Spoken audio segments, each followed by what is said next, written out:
사사기 강의 44번째 시간입니다. 죄의 집단성이라는 제목으로 하나님 말씀 함께 나누도록 하겠습니다. 우리가 지난 시간에 이스라엘 총회가 함께 모여서 한 레위인에게 일어났던 그 잔혹하고 끔찍한 사건을 어떻게 해결하는지에 대해서 살펴보았습니다. 그들이 내렸던 결정과 그것을 실행함에 있어서 보여주었던 그 모습들, 그것은 그 기브아에서 레위인의 아내를 성폭행했던 그 끔찍한 그 불량배들의 모습과 별반 다르지 않았던 것입니다. 이스라엘 총회는 분별력을 상실하였습니다. 그들은 먼저 하나님 앞에서 진심으로 자복하고 통회해야 옳았습니다. 왜냐하면 자신의 형제들의 잘못이기 때문입니다. 그런데 총회는 그 불량배들을 붙잡아서 심판하는 것을 넘어서 베냐민 지파 전체를 진멸하려고 했던 것입니다. 그들은 하나님의 이름으로 정의를 실행한다는 명목으로 자신들의 분노를 풀었던 것입니다. 어린이, 아이, 여인 할 것 없이 만나는 자들을 모조리 학살해버렸습니다. 그 결과는 참혹했습니다. 이제 12지파 가운데 한 지파가 사라질 위기에 처해진 것입니다. 오늘 우리가 함께 나누게 될 이 본문의 내용은 무엇인가 하면 이 상황 속에서 한 지파가 지금 멸절되는 이 위기 앞에서 과연 이스라엘 총회는 이 문제를 또 어떻게 해결할 것인가, 오늘 본문에서 보여주고자 하는 그 내용의 중심인 것입니다. 그들은 이미 잘못된 판단과 결정으로 한 지파의 위기를 가져왔습니다. 이것을 과연 어떻게 바로잡을 것인가 하는 것입니다. 그들이 전에 미스바 총회에서 함께 모였을 때 하나님 앞에서 서원한 것이 있었습니다. 그 내용이 무엇인가 하면 21장 1절의 내용입니다. 우리 함께 보도록 하겠습니다. 21장 1절. 이스라엘 사람들이 미스바에서 맹세하여 이르기를 우리 중에 누구든지 딸을 베냐민 사람에게 아내로 주지 아니하리라 하였더라. 자, 그들이 이미 이러한 결정을 한 것이죠. 베냐민 지파에 분노한 나머지 우리 이스라엘 공동체가 우리의 딸들을 결코 베냐민 지파의 아들들에게 주지 말자, 그렇게 서로 약조한 것입니다. 만약에 이 서약을 어기게 되면 어떻게 될까요? 먼저는 이스라엘 공동체 내에서 배척을 받게 될 것이고, 두 번째로는 하나님 앞에 한 서약이기 때문에 그들은 하나님의 저주를 받게 될 것입니다. 그들이 그렇게 이제 믿고 있었다는 것입니다.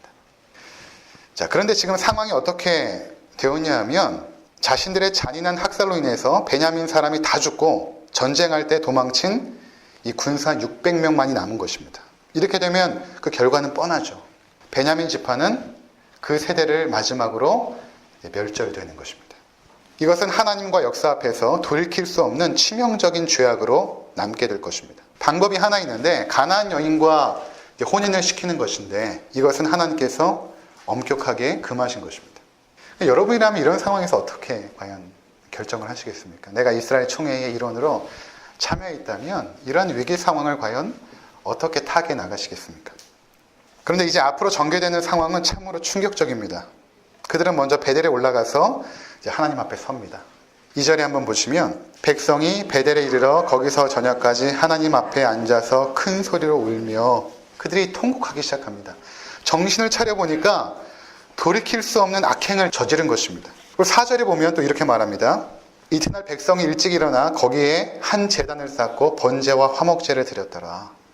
번제는 자신들의 죄악을 뉘우치는 것이고, 화목제는 하나님과의 깨어진 관계, 그리고 이웃과의 깨어진 관계를 회복하기 위해서 드리는 제사 아닙니까? 그러니까 표면적으로 이스라엘 총회의 모습을 보면 이들은 잘못을 뉘우치고 회개하는 것처럼 보여집니다. 누가 그렇게 생각하지 않겠습니까? 하루 종일 통곡을 하는 것입니다. 하나님, 우리가 잘못했습니다. 우리가 이 끔찍한 범죄를 저질렀습니다. 하루 종일 통곡을 하고 있는 것입니다. 또 번제도 드렸고 화목제도 드렸고. 그런데 이들의 이러한 모습과는 다르게 앞으로 전개되는 말과 행동을 보시면 전혀 다른 방향으로 흘러갑니다. 3절을 한번 보시기 바랍니다. 이르되 이스라엘의 하나님 여호와여, 어찌하여 이스라엘에 이런 일이 생겨서 오늘 이스라엘 중에 한 지파가 없어지게 하시나이까 하더니. 자, 지금 이들이 하나님 앞에 통곡하면서 울부짖는 게 뭐냐면 누가 이런 일을 해서 한 지파를 없어지게 했냐는 것입니다. 자신들이 한 것이죠. 자신들의 악행입니다. 그런데 그 악행의 원인을 지금 누구에게 돌리고 있냐 하면 하나님께 돌리고 있는 것입니다. 하나님께 돌리고 있습니다. 그리고 그 책임을 하나님께 전가시키고 있는 것입니다. 인간이 이렇게 악합니다. 자신이 죄를 범하고 그 원인을 하나님께 돌리고 그 책임까지도 하나님께 전가시킵니다. 하나님 어찌하여 이렇게 하셨습니까? 그런 사람들 있지 않습니까? 어떻게 하나님이 계시다면 세상이 이렇게 불공평할 수 있어. 어떻게 하나님이 살아계시면 이 세상에 이렇게 끔찍하고 흉악한 범죄들이 일어날 수 있어. 이러한 사고들이 일어날 수 있어. 그럼 누가 세상을 이렇게 만든 것입니까? 우리가 그런 것입니다. 근데 우리가 얼마나 교만한가 하면 하나님께 죄의 원인을 돌리고 그 책임을 전가시킵니다. 창세기 3장에 아담과 하와가 범죄하고 숨죠. 하나님께서 그들을 찾아오십니다. 아담에게 이렇게 묻습니다. 어찌하여 내가 내게 먹지 말란 그 나무의 열매를 내가 먹었느냐? 아담에게 묻습니다. 그러니까 아담이 이렇게 대답을 합니다. 하나님이 주셔서 나와 함께 하신 그 여자가 내게 주므로 내가 먹었나이다. 자신의 그 죄의 원인을 자신의 아내에게 돌리고 있는 것입니다. 그 여자가 나에게 열매를 줘서 내가 먹었습니다. 근데 잘 보시면 하나님이 나에게 주신 그 여자라고 말하고 있죠. 그럼 궁극적으로 죄의 원인은 누구에게 돌리는 것입니까? 하나님께 돌리는 것입니다. 하나님이 그 여인을 나에게 주지 않았습니까? 그 여인이 나에게 열매를 주어서 내가 먹었습니다. 이것이 바로 인간의 죄성입니다. 우리는 그 죄를 범하고 하나님을 탓하는 교만하고 교활한 자들입니다. 이렇게 되면 어떻게 되는가 하면 회개가 일어나지 않습니다. 회개라는 것은 돌이키는 것이죠. 메타노이아, 원어로 하면 방향을 돌린다. 방향을 돌린다라는 의미입니다. 눈물을 흘리고 잘못을 후회하고 반성하는 것이 회개가 아닙니다. 진정한 회개는 하나님께로 방향을 돌리는 것입니다. 나의 잘못된 행실을 뒤로 하고 이제 하나님을 향하여 나의 삶을 돌릴 때 이것이 회개인 것입니다. 결국 회개는 합당한 열매로 드러나게 되어 있습니다. 그러니까 지금 이스라엘 백성들이 베델에 올라가서 통곡하고 하루 종일 통곡하고 번제와 화목제를 올린 것은 회개 모습이 아닌 것입니다. 하나님이 가증히 여기시는 종교적 외식이었습니다. 미가서 6장 7절과 9절에 이렇게 말씀하십니다. 여호와께서 천천의 순양이나 만만의 강물을 같은 기름을 기뻐하실까? 내 허물을 위하여 내 맏아들을 내 영혼의 죄로 말미암아 내 몸의 열매를 드릴까? 천천의 순양이나 만만의 강물 같은 기름을 하나님이 기뻐하지 않는다는 것입니다. 내 허물을 위하여 내 맏아들을 내어드려도 하나님은 기뻐하지 않는다는 것입니다. 내 영혼의 죄로 말미암아 내 몸의 열매를 드릴까? 내 죄로 말미암아 내가 나를 불살르게 내어줄지라도 하나님 앞에 기뻐하지 않는다는 것입니다. 그러면서 뭐라고 말씀하시냐면 사람아 주께서 선한 것이 무엇임을 내게 보이셨나니 여호와께서 내게 구하시는 것은 오직 정의를 행하며 인자를 사랑하며 겸손하게 내 하나님과 함께 행하는 것이 아니냐. 우리가 하나님 앞에 죄를 범합니다. 누가 의로우신 하나님 앞에 당당하게 설 수 있겠습니까? 우리가 다 죄인입니다. 그런데 우리가 그 죄를 깨닫는 순간에 그냥 반성하고 눈물을 흘리고 후회하는 것이 회개가 아니라는 것입니다. 하나님이 원하시는 것은 돌이켜서 하나님이 원하시는 공의의 삶을 살아드리는 것입니다. 그분이 기뻐하시는 예배하는 삶을 살아드리는 것이고 순종하는 삶을 살아드리는 것입니다. 그러면 소망이 있습니다. 근데 우리가 겉으로는 회개의 모습을 보일지라도 그리고 그것을 종교적인 여러 가지 그 모습들, 헌금이나 구제나 여러 가지 봉사나 금식이나 이런 것으로 우리의 잘못을 포장하고 덮으려고 하여도 하나님은 그것을 가증스럽게 보십니다. 역겨워하십니다. 우리가 하나님 앞에 중심을 잃고 잘못할 때가 있죠. 그것을 깨닫는 순간 가장 먼저 해야 될 일은 무엇인가 하면 일단 그 일을 멈추는 것입니다. 하나님께서 우리에게 말씀하실 때가 있죠. 양심에게 그분의 말씀을 들려주시죠. 때로는 설교 말씀을 통해서, 때로는 주변의 믿음의 형제를 통해서 우리의 그 죄악된 것들을 깨닫게 하실 때가 있습니다. 그때 우리는 그 잘못된 길에서 일단은 멈춰야 되는 것입니다. 그런데 애쓰고 노력한 것이 아까워서, 투자한 돈이 아까워서, 또는 관계 맺은 사람들과의 관계가 불편해질까봐, 또는 잘못을 인정할 때 오는 그 시선의 불편함을 힘들어해서 그런 여러 가지 이유 때문에 멈추질 않습니다. 이제 앞으로 보게 되겠지만 이스라엘은 여기서 멈추지 않거든요. 자신의 죄를 합리화하거나 다른 사람의 탓으로 돌리거나 부정해서도 안 됩니다. 우린 그 자리에서 결단하고 멈춰야 되는 것입니다. 그리고 회개하고 돌이켜야 됩니다. 그러면 소망이 있습니다. 그런데 이스라엘이 어떻게 하냐면 겉으로는 회개의 모습을 보이지만 그리고 그들은 회개했다라고 아마 착각했을 것입니다. 하나님 앞에. 이렇게 통곡하고 울고 번제와 화목제를 드렸는데 하나님이 우리를 받아주시겠지라고 생각했을 것입니다. 그런데 그들의 행동은 멈추지 않습니다.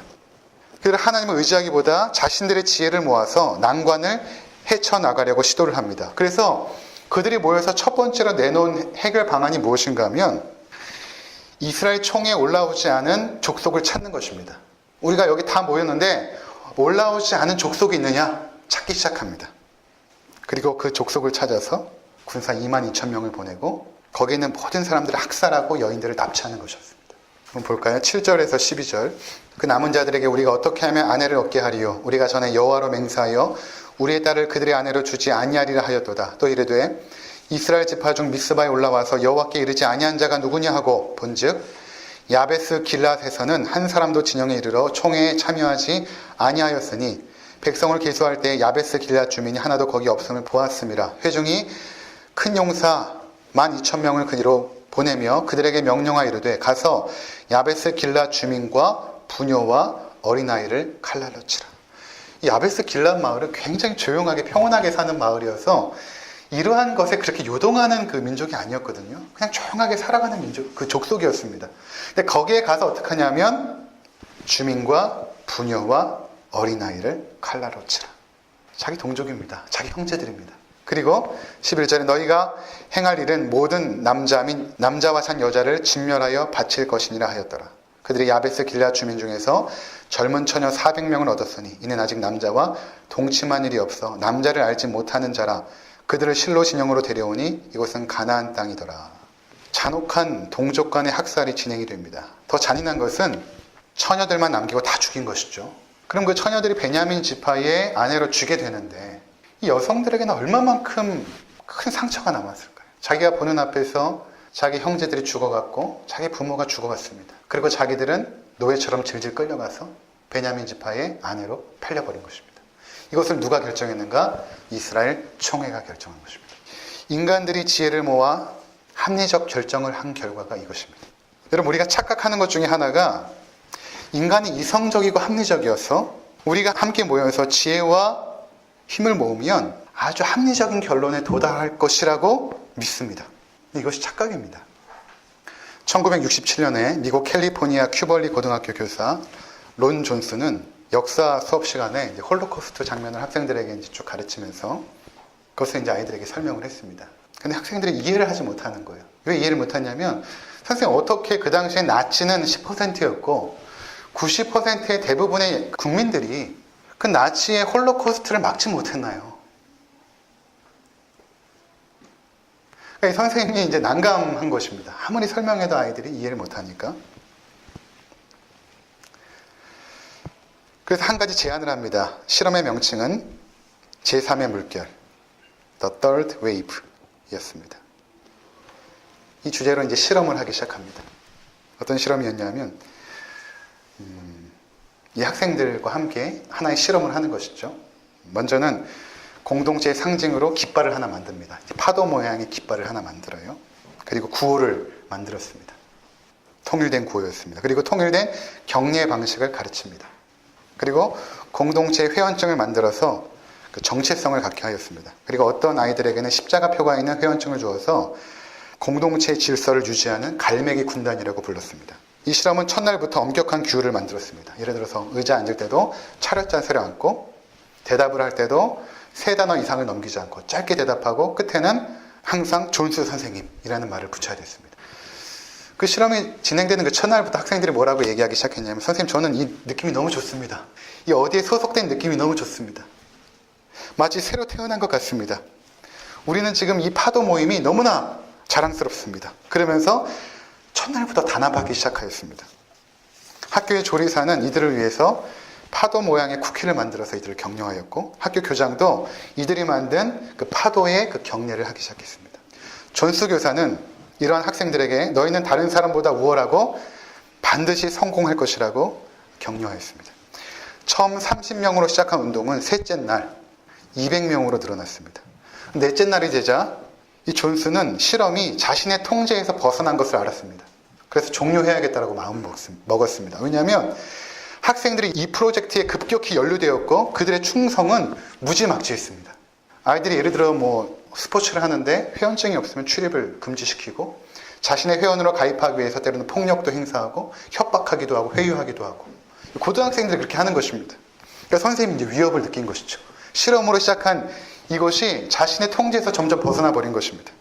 존슨은 실험 대상이 된 학생들에게 이 운동은 사실 전국적으로 진행되는 운동의 일환이며 내일이면 이 운동의 창립자께서 그 위용을 드러낼 것이라고 말합니다. 그리고 실험 5일째에 존슨은 지금 우리나라가 위기 상황이고 그래서 우리가 학교, 회사, 병원 등 모든 기관으로 파도 운동을 확대해서 조국을 구해낼 것이라고 말하자 모두가 열광하기 시작하였습니다. 그 자리에서 이제 모두가 단합하고 열광하여서 이제 이 운동의 창립자께서 나오시면 우리가 그를 중심으로 이 국가를 이 위기에서 구해내겠다. 그들이 다짐한 것입니다. 불과 5일째. 그리고 드디어는 화면에 그들의 지도자가 등장합니다. 그게 누구였을까요? 히틀러입니다. 존스 교사는 학생들에게 말합니다. 너희 중 누구도 독일 시민이 그랬던 것처럼 조종당하고 추종자가 되고 광기에 사로잡힌 이 집회에 제 발로 걸어왔다는 것을 인정하고 싶지 않을 거야. 이렇게 말합니다. 그럼 우리는 예외일까요? 우리가 그때 독일에 있었다면, 나치가 육태인을 대량 학살하는 그 현장에 우리가 있었다면 여러분 과연 어떻게 하셨겠습니까? 하나님의 법과 질서를 떠난 자들이 함께 모여서 지혜를 모으고 문제와 난관들을 헤쳐나가려고 하지만 그 결과는 더 참혹해집니다. 인간의 집단적인 그 죄성은 모였을 때에 그 광기를 드러내는데 그것은 통제 불능 상태가 되어버립니다. 우리가 집단으로 여론을 형성하여서 어떤 일들을 판단하고 진행할 때에 이러한 위험성을 늘 조심해야 되는 것입니다. 창세기 11장에 보면 인간들이 바벨탑을 쌓는 장면이 나옵니다. 바벨탑을 어떻게 쌓았냐 하면 성경에는 벽돌과 역청으로 쌓았다 이렇게 말하죠. 그러니까 벽돌이라는 것은 그냥 성경이 이렇게 표현합니다. 진흙을 발라서 쌓지 않고 벽돌을 만들었다는 것은 규격화된 돌을 만들었다는 것입니다. 그러면 돌이 규격화됐다는 것은 이미 그 시대에 도량형이 통일되었다는 것을 말합니다. 도량형은 무엇이냐면 길이, 넓이, 부피 이런 것들을 재는 그 단위가 이미 통일된 것입니다.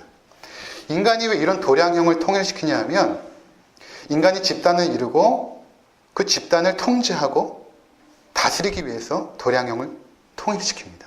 그래서 진시황이 천하를 통일하고 첫 번째로 했던 그 과업이 뭐냐면 도량형을 통일하는 것입니다. 그래야 전국을 통제하고 그 통일성을 유지할 수 있기 때문에 그렇게 한 것이죠. 그러니까 하나님 없이 인간이 스스로 힘을 모아서 서로 통제하고 통일성을 가지고 문명을 형성하다 보면 하나님 없는 세상을 만들 수 있을 것이라고 그들은 믿었던 것입니다. 그러면 어떤 결과가 생기는가 하면 홀로코스트와 같은 일들이 생기는 것입니다.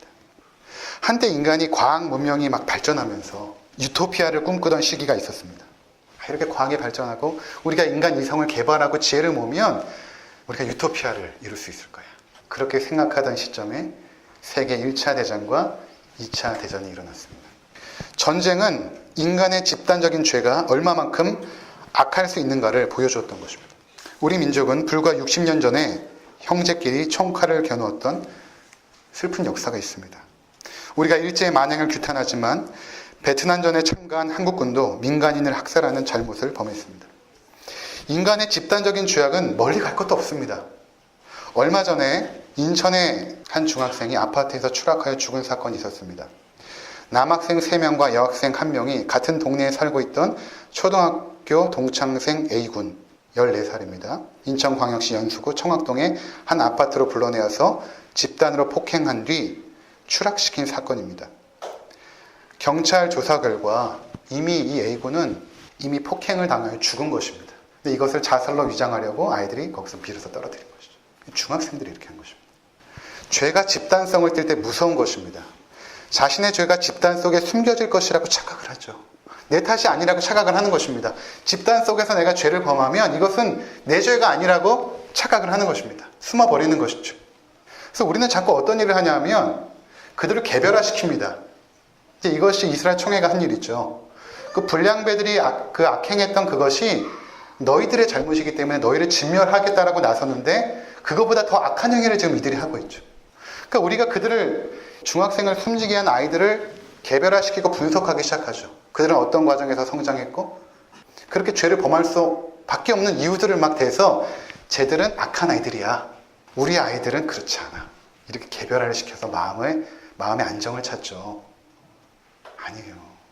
그 아이들이 우리 아이들이에요. 그 아이들이 우리 아이들이에요. 그 모습이 우리의 모습입니다. 더욱 충격적인 것은 이스라엘 총회의 집단적 죄악은 여기서 멈추지 않습니다.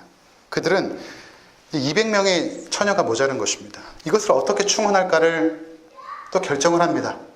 이스라엘 장로의 총회들이 결정을 하는데, 이스라엘 총회 장로들이 결정을 하는데, 어떤 결정을 하냐면, 해마다 그 실로에 예배하러 처녀들이 올라오는데, 하나님을 예배하고 축제를 즐기기 위해서 처녀들이 올라오는데, 베냐민 지파에게 거기에 숨어 있다가, 포도원에 숨어 있다가 예배를 드리러 올라오는 그 처녀들을 붙잡아서 너희가 납치해서 데려가서 아내로 삼아라. 이런 결정을 합니다. 여러분, 인간 죄악의 악순환은 인간의 힘으로는 도무지 끊을 수 없습니다. 한 레위인의 아내의 죽음으로 시작된 일이 결국에는 이스라엘의 한 지파의 멸절로 이어지고, 이것을 만회하기 위해서 인간들이 노력을 하고 지혜를 모으지만 그 결과는 더 끔찍해지고 있는 것입니다. 그러면서 사사기는 이렇게 결론을 맺습니다. 25절에 그때에 이스라엘에 왕이 없으므로 사람이 각기 자기의 소견에 옳은 대로 행하였더라. 우리가 하나님을 왕으로 섬기지 않고 각자 내가 내 삶의 주인이 되어서 살아가게 될 때, 그런 인생들이 모여서 아무리 살기 좋은 세상을 만들려고 노력하여도 그 결과는 비참하다는 것입니다. 이렇게 항변할 수 있죠. 저는 이들과 다릅니다. 전 특별히 하나님 앞에서 사람을 폭행한 일도 없고 그렇게 악한 말을 한 적도 없고. 여러분, 하나님은 우리의 마음의 중심까지 보시거든요. 마음의 생각을 보십니다. 우리의 행동만 보시는 것이 아니라 그 우리의 마음의 생각까지도 보세요. 그리고 그것도 심판하시거든요. 우리가 말과 행동으로 특별한 죄를 범하지 않았을지는 모르지만 우리의 마음의 생각은 잔인했고 폭력적이었습니다. 우리는 마음의 생각으로 사람을 죽였어도 여러 명 죽였을 것입니다. 하나님은 그 마음의 생각까지도 아시고 심판하십니다. 청송 교도소에 있는 사람들과 내가 다른 것이 무엇입니까? 그들은 그 마음의 생각을 행동으로 표현했을 뿐이고 우리는 표현하지 않았을 뿐입니다. 우리 중 그 누가 하나님 앞에 의롭다라고 항변할 수 있겠습니까? 그 아무런 소망이 없는 것입니다. 인간에게는. 인간이 스스로를 구원할 수 있을까요? 이런 인간들이 절에 들어가서 평생 수행하면서 내가 졌던 그 죄값을 내가 치러보겠다. 그러면 그 죄가 사라질까요? 성철 스님이 죽기 전에 이런 말씀 하지 않았습니까? 나의 죄가 수미산처럼 높다.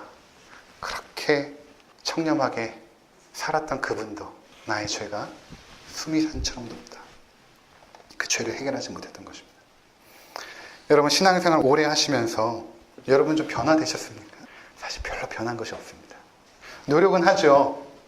자신의 죄와 연약함을 발견할 때마다 뉘우치고 하나님의 자녀답게 살려고 노력합니다. 그런다고 새 사람이 되어지지는 않습니다. 우리가 어떤 노력을 할지라도 변화되거나 구원에 이를 수 있는 것이 아닙니다. 인간의 죄의 문제, 그 참혹한 현실은 우리의 그 어떤 노력으로도 해결할 수 없는 것입니다. 그래서 하나님께서 이 땅에 오신 것입니다. 인간이 해결할 수 없는 그 문제, 그 죄의 문제, 그것을 해결하시기 위해서 하나님께서 인류 가운데 인간이 되어서 이 땅에 오신 것입니다. 그분이 누구입니까? 바로 예수 그리스도이십니다. 예수 그리스도께서 이 땅에 오셔서 십자가를 지고 우리가 담당해야 될 모든 죄의 진노를 짊어지셨습니다. 그리고 하나님의 저주와 심판을 우리 대신 받으신 것입니다. 그리고 부활하시고 승천하사 지금은 하나님 우편에 앉아 계십니다. 이러한 그 참혹한 현실 속에서 구원받을 수 있는 길은 예수 그리스도를 믿는 길밖에 없습니다. 이것이 하나님께서 정하신 길이고 하나님께서 우리 가운데 제시하신 유일한 길이기 때문에 그런 것입니다. 다른 길이 없습니다. 우리 자신의 모습을 정직하게 들여다보십시오. 하나님의 사랑을 받을 만한 존재입니까? 내가? 그런데 이러한 죄인을 사랑하사 하나님은 독생자 아들을 보내주십니다. 여러분, 내 자신이 정말 가치 있는 존재라고 생각하십니까? 그런데 이렇게 무가치한 자를 위해서 인간이 되시고 자신의 십자가에 내어주신 분이 바로 예수 그리스도이십니다. 그렇기 때문에 우리가 평생도록 우리의 마음과 뜻과 정성과 생명을 다하여 그 하나님을 섬겨야 되는 것입니다. 그리고 그분을 사랑해야 되는 것입니다. 예수 그리스도를 위해서 우리의 남은 삶을 살아야 되는 것은 너무나 마땅한 것입니다. 사사기는 이렇게 우리의 존재를 너무나 정확하게 보여주죠. 너에게는 소망이 없다. 하나님밖에는, 하나님을 붙잡는 길 외에는 소망이 없다. 이렇게 비참하게 사사기가 끝났는데 다음 성경이 뭐냐면 룻기입니다. 여러분 룻기 한번 1장 1절 한번 보실까요? 사사들이 치리하던 때에 그 땅에 흉년이 드니라. 유다 베들레헴의 한 사람이 그의 아내와 두 아들을 데리고 모압 지방에 가서 거류하였는데, 사사들이 치리하던 이 사사시대에 일어났던 일인데, 한 베들레헴에 사는 나옴이라는 한 시어머니가 정말 슬픔을 간직한 채 살아갑니다. 남편을 잃고 나중엔 두 자식까지 잃죠. 근데 맞이하였던 룻이라는 며느리가 그 어머니의 고통을 외면하지 아니하고 어머니를 보듬어 안습니다. 그 어머니의 마음을 치유하기 시작합니다. 룻은 이방 여인이거든요. 근데 그 어머니를 보듬어 안고 사랑한 나머지 어머니가 섬긴 하나님을 나도 섬기겠습니다 하고 이 나오미와 룻의 아름다운 사랑 이야기가 전개가 됩니다. 이 끔찍하던 사사시대에 한 베들레헴 귀퉁이에서 일어났던 그 아름다운 사건을 룻기에서 소개하면서 이 사건을 통해서 결국 누가 예비되냐 하면 예수 그리스도의 계보가 예비됩니다. 룻을 통하여, 룻과 보아스의 결혼을 통하여 다윗의 계보가 시작이 되는 것입니다. 하나님께서는 약한 시대 가운데서도 그분의 택정함을 입은 하나님의 사람들을 통하여 하나님의 아름다운 구원의 일들을 일으키시는 것입니다. 그러니까 이 세상이 이 사사시대처럼 끔찍하지만 그 속에서 하나님의 백성들로 말미암아 그 모든 무거운 죄악들을 지탱하는 그 아름다운 하나님의 자녀들, 그들이 그 나라를 지금 이루어가고 있는 것입니다. 사랑하는 성도 여러분, 우리가 하나님께서 온전히 이 땅을 통치하시고 다스릴 그날을 소망하면서 그런 아름다운 하나님 나라를 지금 이 자리에서부터 읽어가야 되는 것입니다. 그 주님을 소망하시는 우리 모두가 되시기를 주의 이름으로 축원을 드립니다. 기도하겠습니다.